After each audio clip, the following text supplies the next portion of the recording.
While we're all stuck at home, it's a great time for some gaming. Unfortunately, my girlfriend's old PC has been struggling lately in newer games. So in this video, we're going to build a Mini-ITX system that should perform much better going into 2020 and beyond.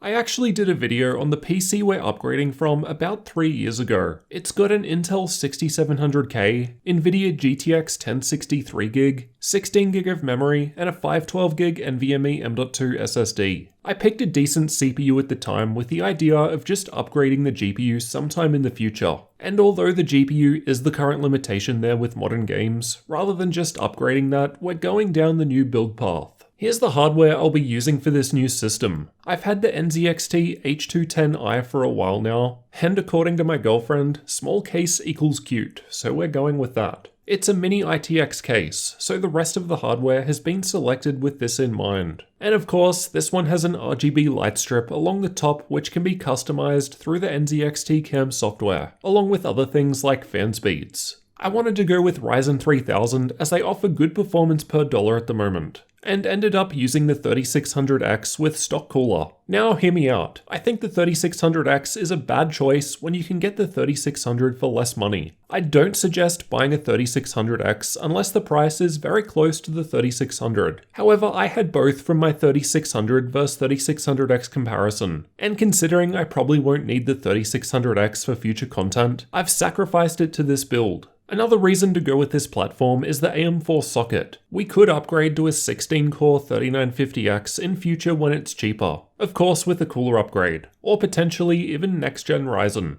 With the processor selected, I asked ASRock to see what Ryzen Mini-ITX motherboards they had available. This build has been a long time coming, so I got the Fatality X470 Gaming ITX board just around the time the X570 versions came out. But that's fine, the benefits like PCIe 4.0 aren't needed here. The only issue was that I had to use an older processor to upgrade the BIOS so that the board would be ready for the 3600X. The X570 on the other hand would have been good to go out of the box. The only thing I didn't consider is that the H210i case has a USB 3.1 Gen 2 Type-C port on the front I/O, but this board doesn't support the connector. It's not a big deal here though. We don't currently have any Type-C peripherals, and there's Type-C on the back of the motherboard if needed in a pinch. For the rest of the I/O, we've got two USB 2 Type-A ports with PS2 port. I don't think we'll ever use those. DisplayPort and HDMI port. Again, we won't be using those as I've got discrete graphics rather than an APU.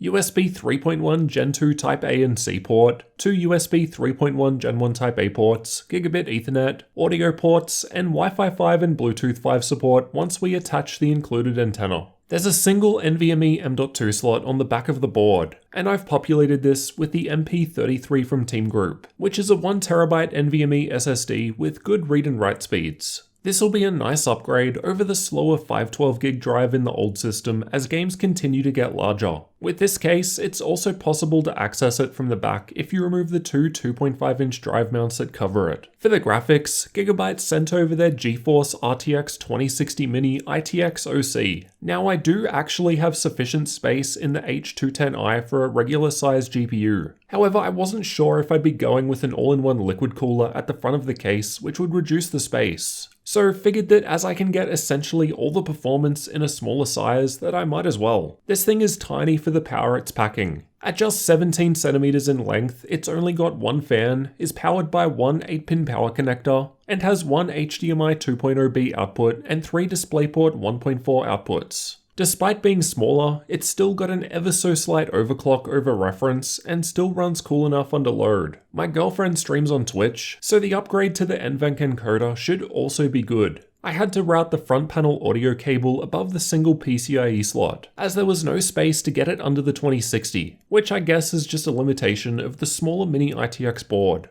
As our Mini-ITX motherboard just has two memory slots, I've gone with 32GB of T-Force Nighthawk memory from Teamgroup. It runs a DDR4 3200 CL16 out of the box, which should go alright with our Ryzen platform. And it's of course got the all-important RGB lighting, which will obviously give us nice performance gains. And the effects can be modified through software. All of this is powered by the Corsair RM650. It's a modular 650 watt 80 plus gold power supply. But the most important part is that it fits into the H210i case. There's actually quite a lot of clearance space inside. The power supply is 16cm long, but we've got room for 31cm. So I'm just using that as cable space. The case has a removable dust filter underneath, so I've installed the power supply with the fan facing down. I went with Corsair as I've used their power supplies in all of my systems for the last 10 years without any issues. Overall, I think the build turned out well, with some caveats. There's heaps of free space at the front as I didn't end up going with an AIO cooler. Rather than deal with the possibility of things like pump failures or leaks in the future, I've just stuck to the stock cooler that came with the 3600X, as I found that to be sufficient in my own testing. The H210i doesn't come with any front intake fans, but has the rear and top exhausts, so I could either move those to the front or get some extras. It's a little empty, but I guess it beats parts not fitting. And again, smaller equals cute, so I guess it's super cute.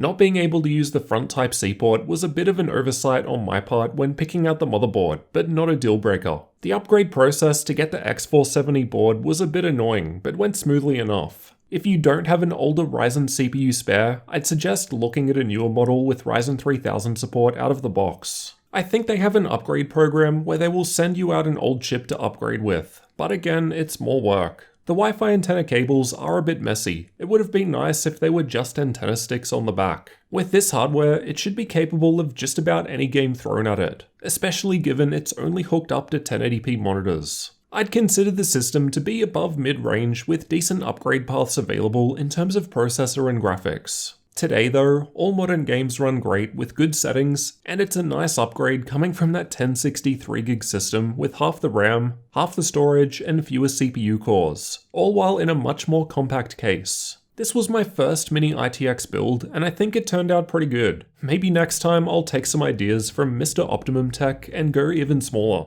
I'm definitely a little sick of my current system taking up a bunch of desk space in any case. Anyway, let me know what you thought of the build, or everything I've done wrong down in the comments. And if you're new to the channel, don't forget to subscribe for future tech videos like this one. Okay, well maybe not exactly like this one. PC builds are pretty rare on the channel as I mainly focus on laptop stuff. But I do have an interest in this, so let me know if it's something you'd want to see more of, or if I should just stick to laptops.